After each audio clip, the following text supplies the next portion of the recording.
Ha provocado guerras, es un tema histórico, es un tema ADN, esto viene con la consustancialidad del ser humano, las herencias y las sucesiones.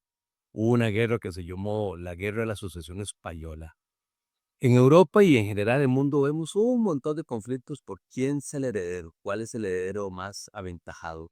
Yo diría que no existe una solución mágica, nadie tiene las llaves de las puertas del reino, es una cosa complicada, no hay duda. ¿Por qué? Porque aquí proceden 3 factores, en mi opinión. Uno, la familia, a veces problemática, a veces complicaciones. A veces yo me llevo muy bien con todos los extraños y me llevo muy mal con mi hermano. En otras ocasiones también converto el capital, el dinero, la cifra de plata que tenemos al repartir. Y finalmente los sentimientos.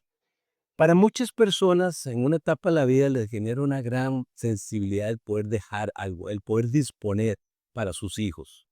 Esta disposición tiene factores altamente psicológicos. Cuando una persona mayor empieza a sufrir de algún deterioro cognitivo, la mayoría de los casos es por el famoso Alzheimer y otras demencias seniles, o también por algún tipo de patología vascular, un problemita que tengamos. Existen otras razones, pero esas son las principales. Ocurre que también existe muy cercanamente una especie de sensibilidad de orden psicológico, algún grado de casi tristeza, nostalgia, etcétera. Y entonces es muy frecuente, tristemente muy frecuente, que en un momento dado donde nosotros deberíamos estar gozando los esplendores de la edad del sol, la época solar, la época dorada, estamos más bien sufriendo por conflictos entre las hijas. Recuerdo hace muy poco un señor que dijo esa, bueno, utilizo otra palabra, pero voy a tratar de traducirla. Esta maldita casa es la que ha provocado todos los problemas de mi vida. Fue la casa donde vivió él, sus hijas, y ahora 2 hijas están absolutamente, en conflicto la una con la otra por una famosa casa, estando él en vida, murió la esposa. ¿Qué podemos dar como solución mágica? Realmente no la haré. Yo lo que sí me he percatado es que en primer lugar tenemos adulto mayor, la persona que está haciendo el testamento. Una importantísima consideración es su voluntad, no la de otros. En Costa Rica tenemos una suerte, la libertad testamentaria. Yo puedo testar como quiera, en el tanto deje previsto, hay una norma que hay que replantear, pero bueno, digamos que deje previsto lo que le decimos alimentos, crédito alimentario y los gastos que puedan tener aquellos herederos que lo requieran. Casi siempre se refiere a hijos menores, inhábiles o su cónyuge. Tú la buscas siempre mucho desde el punto de vista que es la cónyuge superviviente o supérstite, porque hace más o menos 100 años se morían primero las mujeres que los hombres, ahora se mueren primero los hombres que las mujeres. Eso da mucho para pensar. Pero por otro lado también habla de las bondades del avance médico, lo cual es una gran fortuna. Pero como volviendo, tenemos una ecuación de orden fisiológica, la psique es el deterioro cognitivo y también otra orden psicológico, que puede ser también la fragilidad en las disposiciones. Todo eso converge en un momento en el cual tal vez las partes estén debatiendo una fortuna. Inclusive si no fuera una fortuna, si fuera sencillamente un lotecito o una humilde casa. Ocurre y ocurre todos los días y seguirá ocurriendo. Y a mi modo de las cosas, tal vez porque trabajo mucho en esta materia, cada día veo que eso se da más, tristemente. Ok, de nuevo, ¿hay solución mágica? Sinceramente creo que no, yo creo que es como consustancial al ser humano, pero tal vez hay algunas cosas que les debe de servir.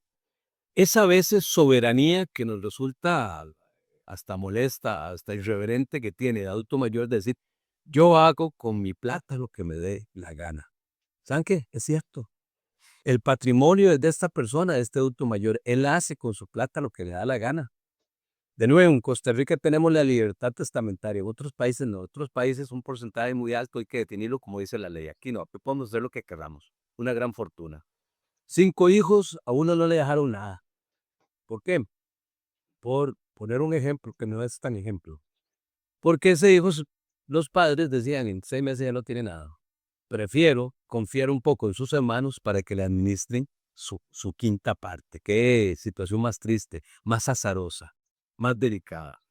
Entonces sobreviene la pregunta, en primer lugar, ¿qué fallamos? De nuevo, saber qué es la voluntad de este adulto mayor o este testador, como él la diseñe.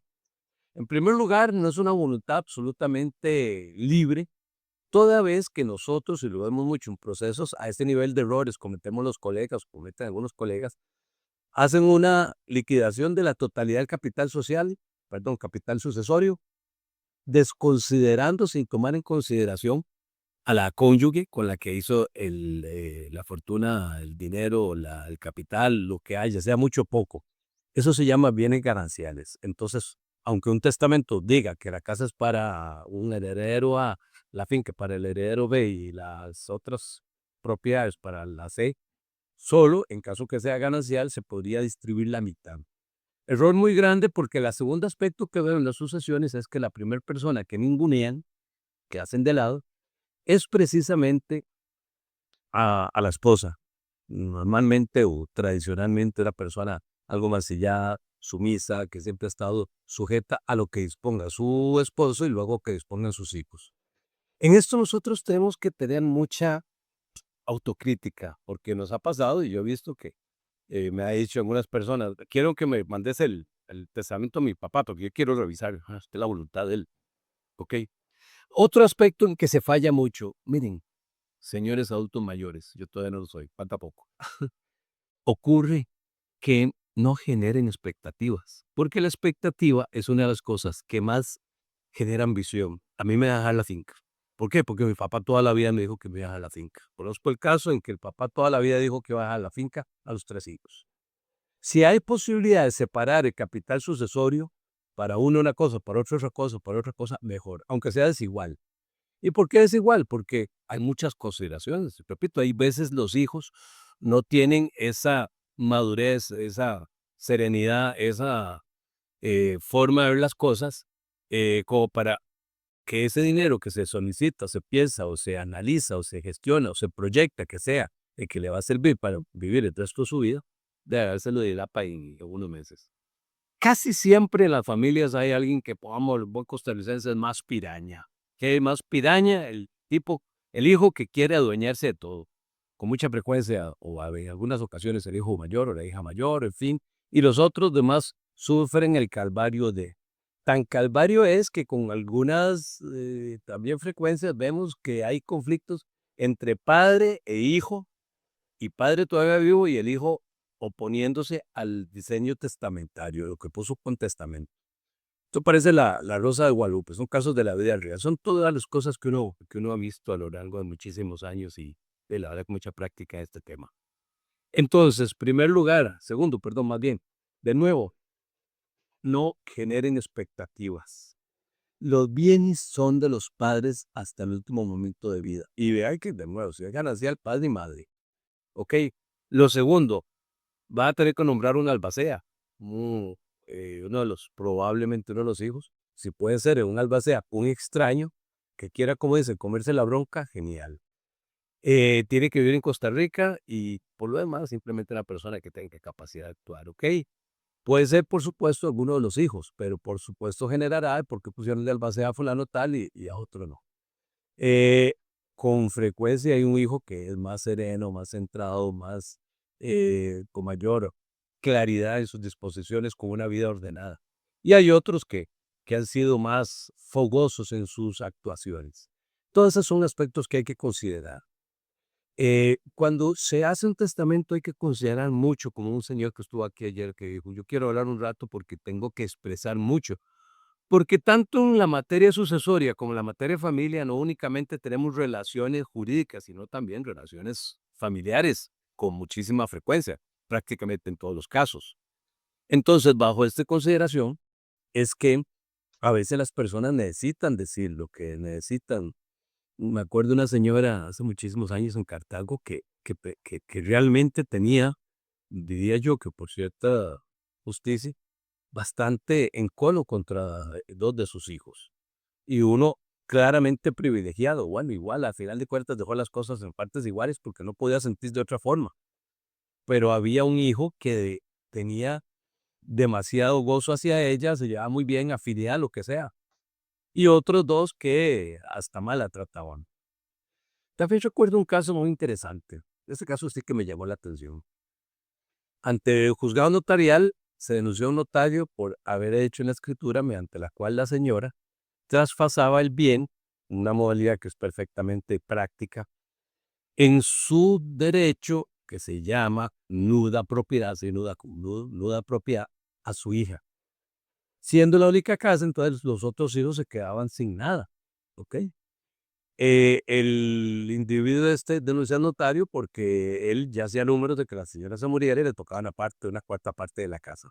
De nuevo, la casa solamente, la nueva propiedad, a una de las hijas, reservándose ella el usufructo. ¿Qué significa eso? Que tiene esa posibilidad de utilizar el bien plenamente hasta el último día de su vida. Una figura muy, muy conveniente también, que no siempre es tan versátil y aplica, pero muy conveniente. Bajo ese entendido, entonces, teníamos que se denunció al notario, como les comentaba, porque se ha hecho el traspaso para una señora que ya era adulta mayor, de hecho, esa persona era una bastante avanzada, pero con una lucidez impresionante, mejor que la mía. Cuando fuimos a la prueba, a defender, en mi caso, al notario, la señora dijo, yo hice así porque así decía hacer, con una claridad apabullante. Y el juez se dio la tarea de hacerme algunas preguntas, pues, evidentemente es procedente. Y dijo, dígame una cosa, y por eso, ¿por qué usted decidió darle a la casa la nueva propiedad a su hija para que un futuro tenga la plenitud de la propiedad en su ausencia, cuando ella muere? Porque es la única que se ha preocupado por mí, porque es la única que me preocupa, que se preocupa, que me cuida, que me lleva a los médicos, que me llega y dice, ah, bueno, ¿y usted recibió algo de eso? Sí, yo recibí plata por eso. Aún más, ella lo hizo con un financiamiento de una institución bancaria. Ah, ¿y cuánto pagó? Dice, aquí tengo copia del cheque, sacó un cheque que decía 20 millones de colones. Y dice, ah, ¿y eso es lo que vale la propiedad? No, la propiedad vale mucho más, pero yo se la quise dejar en ese peso, porque yo dispongo y vendo como quiera. Y así, el análisis que hago yo, de que a veces protegemos al adulto mayor cuando hay el deterioro cognitivo y lo limitamos en su posibilidad de disposición, posibilidad colectiva. Por otro lado, también existe una injusticia si no dejamos a un adulto mayor, en este caso le repito, una señora con una edad muy avanzada, que no disponga de su voluntad. Los dos son un par de injusticias. Entonces, por supuesto que el asunto fue archivado, una sentencia de sobreseimiento contra el notario, porque él no había hecho ni más ni menos que la disposición testamentaria de una adulta mayor tal y como lo quería, lo cual es totalmente válido. Así como nosotros tenemos que tener recaudos, cuidados, precauciones para cuando hay un adulto mayor que pueda tener deterioro cognitivo, finalmente también por otro lado tenemos que poder estar sometidos a la voluntad de este cuando la expresa claramente, de manera diáfana. Y con esto me enrumbo a los últimos minutos de esta sección. Y es cuando nosotros, que aunque médicos no somos, en estos medios hemos hablado muchísimas veces cuando viene el deterioro cognitivo. Como lo mencioné, existen varias razones, la mayor cantidad de ellas es deterioro cognitivo por demencia senil, como es Alzheimer, o por una patología vascular, ¿ok? Un famoso derrame, por ejemplo. Entonces puede ocurrir que esta persona o no pueda expresar su voluntad o no la tenga, carezca del todo. Cuando se dan demencias seniles con mucha frecuencia, son etapas. La primera es leve, en la cual la persona, lo ha hecho la jurisprudencia notarial, puede expresar su voluntad. La segunda es moderada, en la cual probablemente ya no pueda expresar su voluntad, y severa, pues definitivamente no puede. Todavía ayer un colega me decía, es que hicieron la firma de un señor o el señor firmó cuando ya tenía un altísimo deterioro cognitivo, o sea, ya no podía expresar. Además, el notario puso ante mí con paredes y hizo en mi oficina y el señor estaba en el Blanco Cervantes le estaba realizando una resonancia magnética. Entonces, por supuesto que son instrumentos que se pueden anular. ¿Ok? ¿Qué quiere decir esto? Que nosotros no significa que no lo podemos hacer, pero tenemos como notarios que tomar un gran recaudo importante. ¿El recaudo cuál? Poder procurar verificar, ojalá por medio de otros profesionales, porque podemos tener mucho conocimiento de neurociencia, pero no en nuestro campo. Profesionales, evidentemente, en el ámbito de la salud, para ver si esta persona puede o no expresar su voluntad de manera inequívoca, adecuada, capacidad evolutiva. Lo primero. Y lo segundo, si nosotros creemos que es así, hagamos esto, un video, filmémoslo y lo guardamos en el protocolo de referencias para que un momento pueda servir de descargo, porque ocurre mucho, que lo vamos a ver en la próxima sección, de que se quiere impugnar el testamento. Lo que estamos haciendo hoy es iniciando una introducción de manera casi que filosófica de aspectos importantes de la capacidad evolutiva de las personas, es decir, por qué queremos heredar. Hay aspectos de una intimidad tan grande y ante eso contesto la pregunta de que muchos colegas dicen si hay necesidad o no de hacer testamento. Yo sí creo que si la persona quiere es válido. Sabemos que si no se hace testamento se va a distribuir de acuerdo a como dice la ley 572, que son órdenes y que lo vamos a ver en el próximo segmento. Lo que estoy queriendo hacer aquí, estimados amigos, colegas, amigas, es tratar de dar consejos y este es el primer segmento de lo que haremos, uno por semana, en relación a sucesiones y herencias. Muchísimas gracias, Germán Mora.